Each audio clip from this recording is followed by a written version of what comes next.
Prokopovich at East Carolina University with Civil War Talk Radio.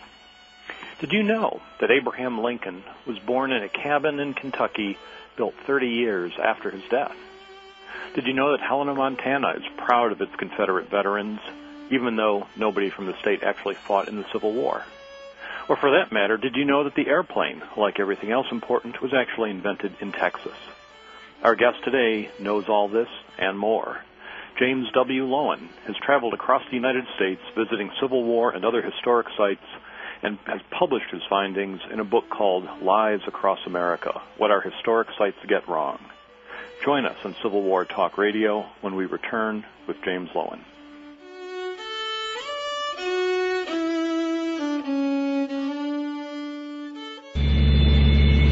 Onboard computers to improve fuel efficiency and reduce emissions. Check. Acoustic and optical wayside monitors to enhance safety. Check. Robotic systems to measure track geometry. Check. GPS tracking and tracing systems. Check. Sounds like a rocket or a jet getting ready for takeoff, doesn't it? Actually, it's something just as technologically advanced. A freight train. There's a new world of technology riding the rails that makes today's freight railroads more fuel efficient, safer, and cleaner running than ever. With wireless communications, transponders, and trackside readers that can pinpoint a shipment's location at speeds of up to 80 miles an hour, North America's freight railroads are driving the technology required by today's businesses and consumers. And with everything from apples to computers moving by rail, we wouldn't have it any other way. Chances are, the things you'll use tomorrow are taking the train today. Tomorrow, arriving by train. Sponsored by North America's Freight Railroads. Mission critical. 2 words that describe the data vital to every e-commerce website. If your company needs the services of an unparalleled co-location facility, you need to remember these 2 words: Castle Access. With Castle Access, your internet servers will be secure in environmentally controlled data centers that offer high-speed managed internet access and the highest standards of 24/7 customer support. For more info, visit castleaccess.com. Castle Access. We keep you online all the time. World Talk Radio, bringing the world to you.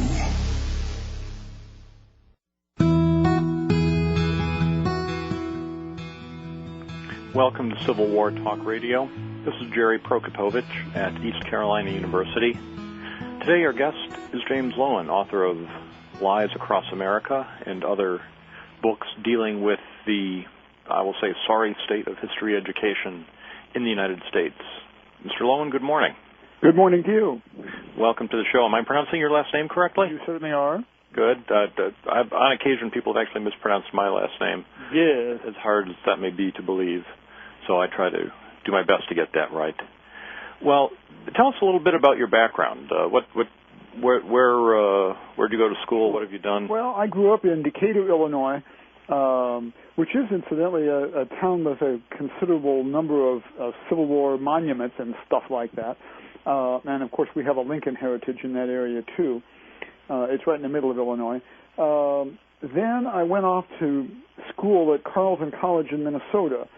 So I became a junior in college, and I realized that my friends who were, say, in French were spending their junior year in France, and I was a sociology major, and I had never been outside of the Midwest, at least other than family vacations, you know. And I thought, that's not competent. So I spent my junior year abroad in Mississippi, as I put it. Not the whole year, actually, just the winter semester. And in 1963, when I did this, Mississippi was the closest thing the United States had to a foreign country. This was right after James Meredith had entered Ole Miss, which occasioned the Ole Miss riot and the occupation of that institution by several thousand United States troops eventually. So I went to Mississippi State University, which was then the largest all-white segregated school of higher education outside of South Africa. And some people were proud of that, and others were not. And it was very, very interesting. And during that time, I went around to various colleges and other places, to the Mississippi Delta and over to Tuskegee Institute and so on. It was my See the South campaign. And it really caused me to develop quite an interest in race relations, which remains to this day. Then I went off to Harvard University for graduate school. I think I got in partly because I had done something special, namely what I just told you. And my first teaching job after I finished my PhD, well, my PhD came out of that experience. I wrote a book about, it's still in print, called The Mississippi Chinese Between Black and White. Because while I was at Mississippi State, I came to learn that although Mississippi State claimed to be all white, it did have a number of Chinese Americans as students. They didn't break the taboo, but they had broken it earlier. That is to say, in the Delta, in the Mississippi Delta, there had been, Chinese Americans had been excluded from white public schools and had not wanted to go to black public schools because of the stigma that those schools put on you. And so two different school districts had three-way segregated schools with white schools, black schools, and Chinese schools. So that's what I wrote my PhD dissertation about, because that was almost an unknown fact, and it tested a whole lot of theories about segregation. And it's an interesting book. I just want to break in. I think that's a fascinating story. I've learned since moving to North Carolina that the Native American population in North Carolina experienced the same phenomenon. Their students were excluded. In fact, I spent one day over at the Choctaw Indian Reservation in East Mississippi for the same reason, because they're testing this, this same phenomenon. You're absolutely right. And then they end up with their own schools, so you have a three-way segregation. That's right. And of course, in the case of the Choctaws, they're BIA schools, Bureau of Indian Affairs. That's right. I did find, incidentally, that between 1952 and 1960, not too long before I was a student there in '63 at Mississippi State, so not too long before, the Chinese had been admitted to the white public schools in every town in the Delta. And in fact, shortly after I was there, in 1969-70, the schools really desegregated across the Deep South. That was the decision called Alexander versus Holmes. And as a result, you got white pullout from the public schools in several Delta counties. And in Greenville, the largest single town in the Delta, a Chinese-American woman, became the principal of the all-white elementary school, and the most recent thing I heard is she's the principal of the whole darn thing now, the whole academy it's called. So that's kind of interesting. Again, then they've become honorary whites, and they are in the white segregated schools that were formed to avoid the integrated public schools. Fascinating. So anyway, after I got out of Harvard, and I just have to interrupt you. The relentless self-promotion clause in my contract requires me to remind listeners I went to Harvard, too. Oh, there you go. Having done that, we can go on. Okay. Well, I had a good time. Anyway, after I got out, I really solicited a job from Tougaloo College, a college in Mississippi, a black college, that I had met up with way back in '63 when I had been an undergraduate, because it was an interesting place. It was kind of like Carleton in that it was an intellectual and small liberal arts college. Students actually read books there, books that weren't even assigned in class. Shocking. This didn't happen at Mississippi State, and doesn't happen at a lot of schools today. And so I really liked the place, and I did get a job there, and I went and I taught there from 1968 through 1975. And that is the origin, really, of my book, Lies My Teacher Told Me. And it really came about from an experience I had my first year teaching there, at least my first full year teaching there, 68, 69. Now, this is your book about high school textbooks, is that right? Let's hold off on that and talk about that in the next segment, because I think that's a fascinating book and one our listeners will definitely want to pick up. But I'm going to, if we can skip ahead chronologically, you worked on that for a while, but at some point you got to historic sites. Yes. Well, that also came out of Mississippi, really.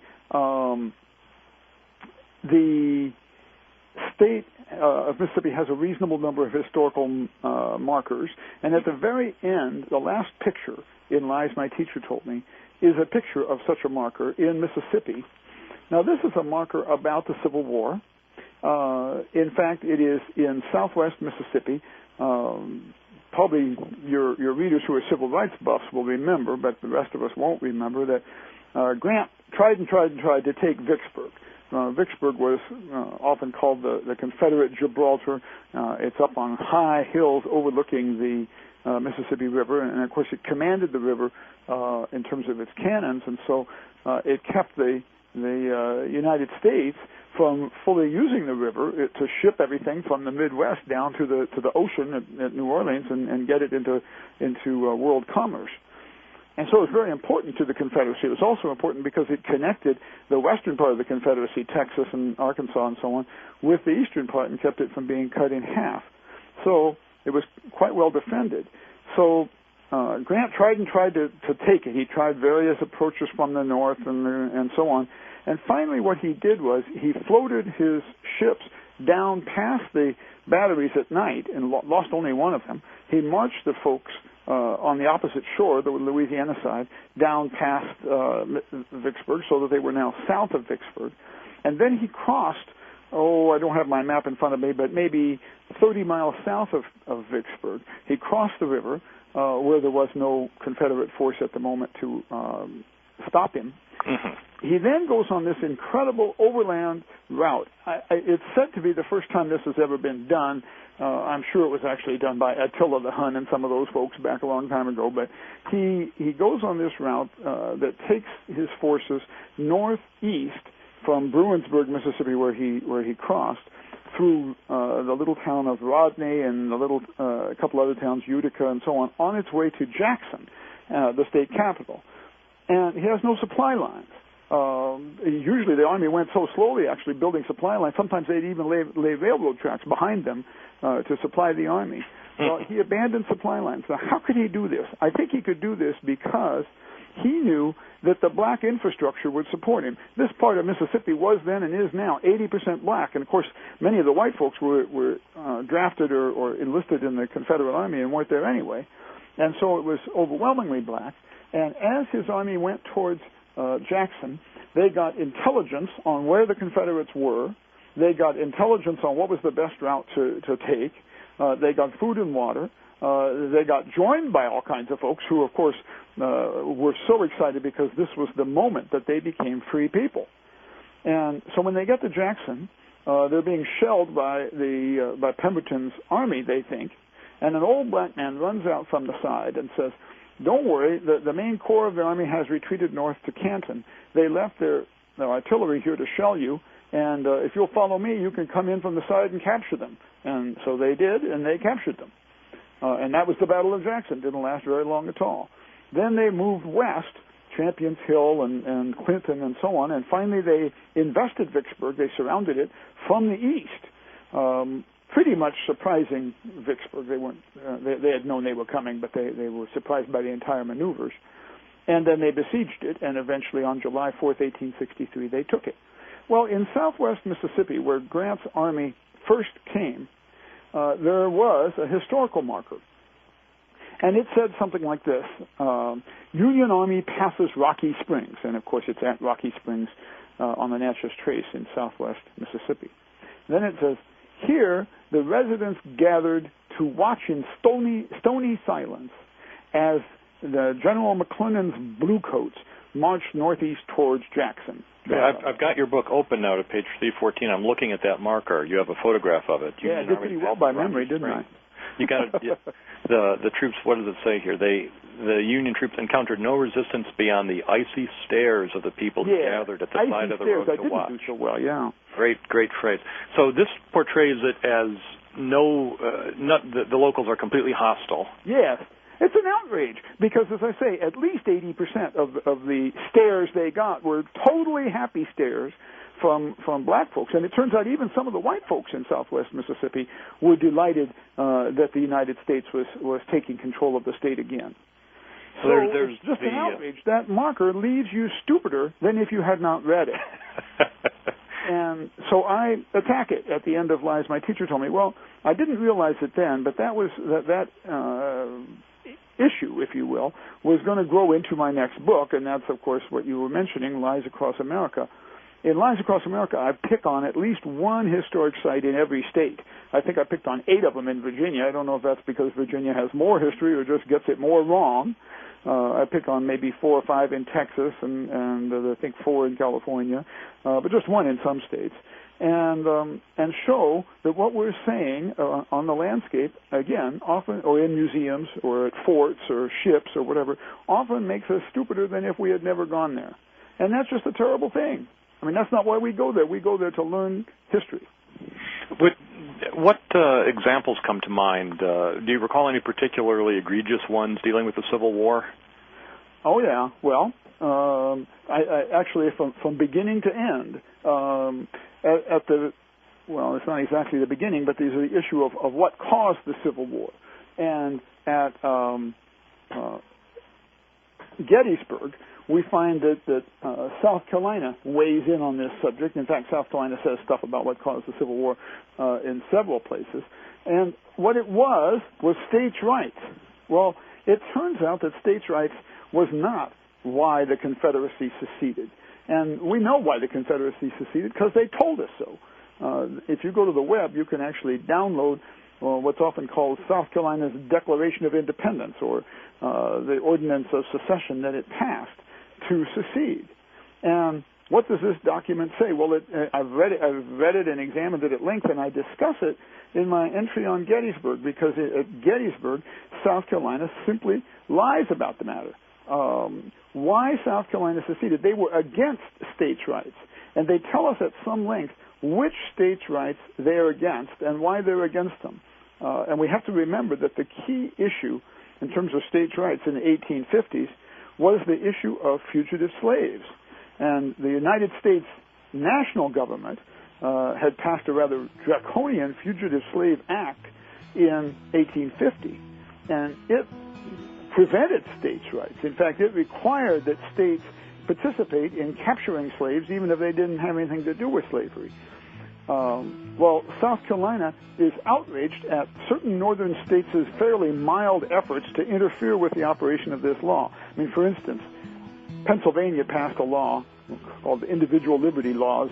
This law that provided says, okay, well, we understand that in the provisions of the 1850 Fugitive Slave Act, our policemen, our gendarmes, our sheriffs, and so on, are required to help capture any alleged slave. Doesn't even you really don't have to prove that it's a slave, especially because the slave can't testify against you. Only you can testify against him or her. So we're supposed to our folks are supposed to help capture them, but we're in charge of paying our gendarmes and our police and so on. And so this act provides that Pennsylvania will not pay any sheriff or policeman or other law official for the time he spends in this kind of pursuit. And that alone was enough to certainly upset South Carolina. Oh, absolutely. South Carolina's outraged. South Carolina is also outraged at New Hampshire because New Hampshire lets blacks vote. James, I'm going to interrupt you just for a moment because the music tells us it's time to take a break here on Civil War Talk Radio. But we'll be back in just a moment with James Lowen to talk more about some of the truly bizarre and outrageous things you can read at historic sites across America. We'll hear that in a moment on Civil War Talk Radio.